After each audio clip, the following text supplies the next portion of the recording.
warahmatullahi wabarakatuh. Waalaikumsalam warahmatullahi wabarakatuh. Perkenalkan, saya Abisman SPDGR, CGP Angkatan 9. Baiklah, pada kesempatan kali ini saya akan melakukan wawancara dengan Kepala Sekolah SDN 03 Air Tawar.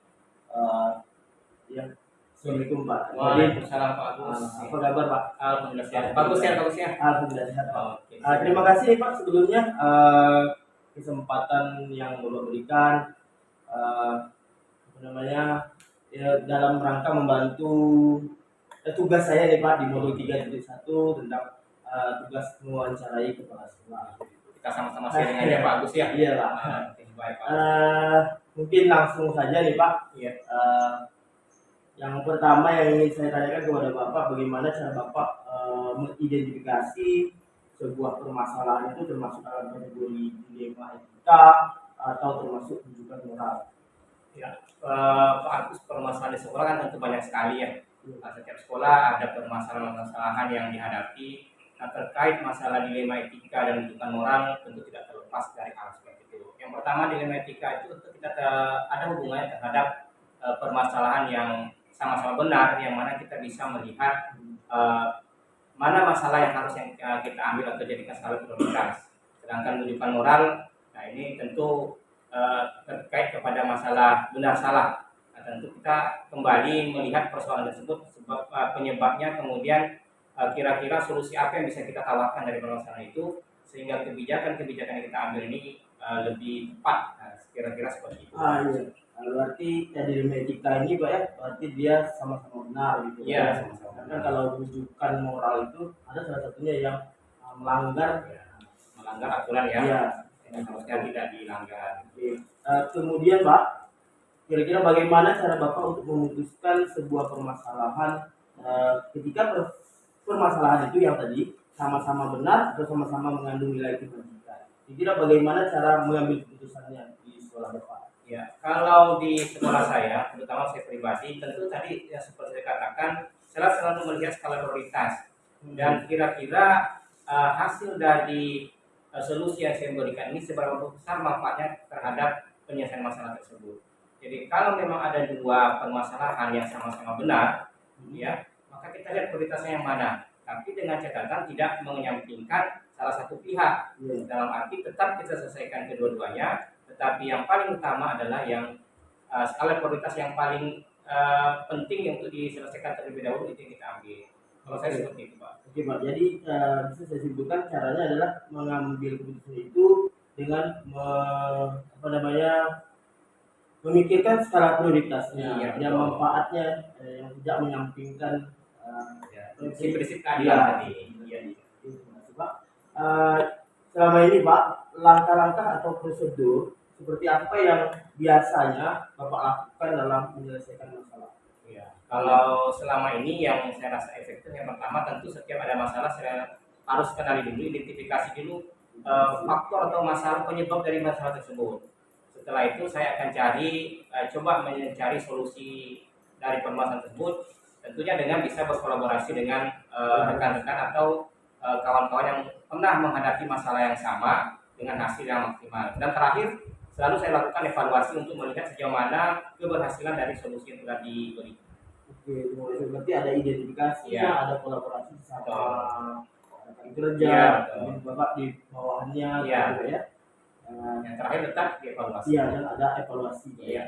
Oke, berikutnya Pak, hal-hal apa saja kira-kira yang selama ini Bapak anggap efektif dalam pengambilan keputusan pada kasus-kasus dilema etika? Ya, kalau persoalan dilema etika itu tadi mungkin tidak terlepas daripada yang paling efektif itu adalah ketika solusi yang kita berikan atau solusi kebijakan yang kita ambil dari permasalahan tersebut tetap memegang prinsip keadilan. Karena kalau tidak ada prinsip keadilan kita terapkan dan skala prioritas, takutnya nanti bukan hanya menyelesaikan masalah, malah justru menimbulkan masalah yang baru. Iya, dan prinsip keadilan. Iya, biar tidak muncul masalah yang lain lagi. Oke Pak, kira-kira Pak berikutnya Pak, kemudian hal-hal apa saja yang selama ini merupakan tantangan nih Pak? Saya nanyakan tentang tantangan dalam Bapak mengambil keputusan pada kasus-kasus dilema etika. Mungkin ada tantangannya. Ya, kalau soal tantangan banyak sekali Pak Agus. Ya. Terutama kalau masalah penyelesaian masalah di sekolah itu, terutama pada masalah guru misalnya ya. Ya, kadang pengaruh kedekatan sama apa istilahnya kekerabatan dalam pekerjaan kita agak-agak mengganggu. Tapi pada prinsipnya hal tersebut tetap tidak boleh kita jadikan sebagai alasan atau dasar untuk memihak salah satu pihak untuk Pak Agus ya. Tapi mau tidak mau ya itu tetap menjadi tantangan. Tapi kalau kita profesionalitas kita terapkan, ya insya Allah seperti itu tidak menjadi tantangan yang terlalu berat. Iya, mudah ini bukan menjadi tantangan yang terlalu berat. Iya.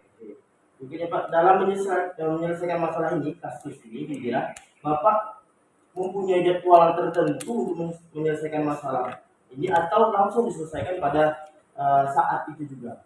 Ya, kalau yang selama ini saya terapkan, ketika ada permasalahan, tergantung berat tidaknya masalah.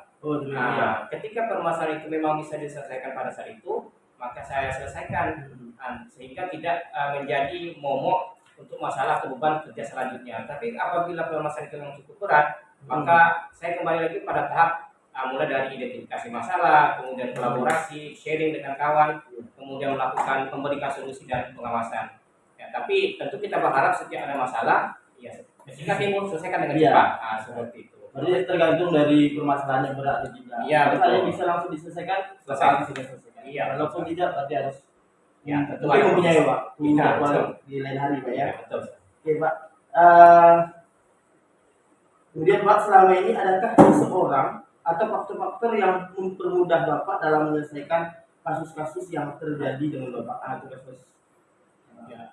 Kalau dikatakan yang mempermudah tentu, kalau seseorang, saya selalu punya sharing dengan guru-guru. Artinya kalau ada permasalahan yang melibatkan dengan guru, saya tidak selalu menyelesaikan sendiri. Tapi kalau bisa kita lakukan sharing dengan kawan-kawan di sekolah, terutama kepada guru-guru yang memang kita anggap punya potensi untuk memberikan solusi-solusi yang lebih baik dari untuk permasalahan. Jadi kolaborasi dengan kawan-kawan rekan guru itu juga selalu saya laksanakan. Terima kasih Pak.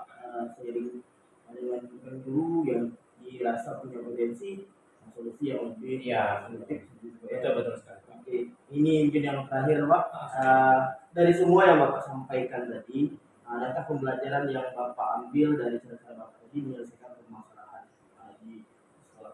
Ya, seperti saya sampaikan di awal bahwa tidak mungkin ada suatu sekolah tidak ada masalah. Tetap ada masalah baik dari pihak internal maupun eksternal, baik dari siswa maupun guru. Intinya adalah ketika ada permasalahan, kita sharing sehingga kita bisa mengenali dari dasar pertama penyebab dari masalah, kemudian kita bisa mencarikan solusi yang tepat, dan yang paling penting adalah evaluasi.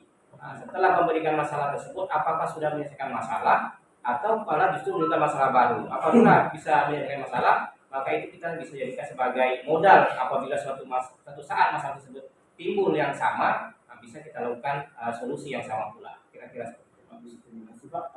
Sharing tentang masalah itu harus diselesaikan solusinya. Ya. Oke. Mungkin itu saja Pak. Saya terima kasih kepada Bapak yang telah mendukung saya sebagai CGP angkatan 9. Iya, mudah-mudahan sukses bagusnya, mudah-mudahan jadi guru penggerak angkatan selanjutnya Pak ya. Terima kasih Pak. Terima kasih. Assalamualaikum warahmatullahi wabarakatuh.